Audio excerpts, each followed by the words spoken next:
You may have heard, and you also may have felt, that documentation is a dull subject.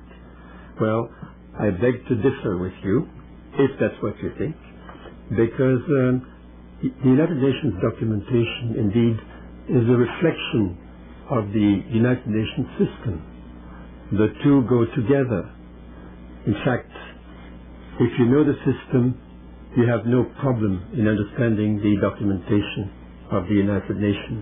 So the documentation of the United Nations was not established arbitrarily, and of course it wasn't, because it's a reflection of the UN system. The UN system has evolved, hence there was a corresponding evolution of the documentation. In other words, it's a living body. Documentation is never static. It's always alive, and it was able to adapt to changes in the system. And it's particularly true today.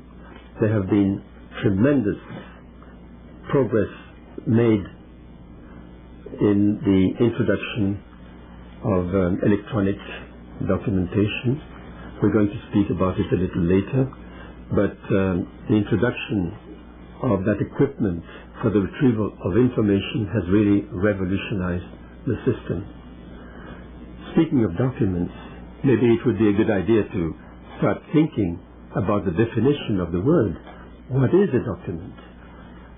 So what I did was to refer to the authority, and the authority at the United Nations is the Oxford Dictionary. So when I spoke about documentation a few years ago, I would refer to the Oxford Dictionary, and this is what I found then. It said, document is a piece of written or printed matter that provides records or evidence of events. It's a very beautiful definition. But before speaking to you, I decided to refer to the latest edition of the Oxford Dictionary, and that was revised. And the definition of document nowadays has the addition of one word. This is what it says.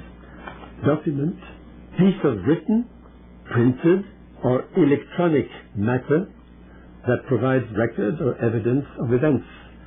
Through the introduction of just one word, the word electronic, you have an idea of the revolution that has occurred in the United Nations documentation.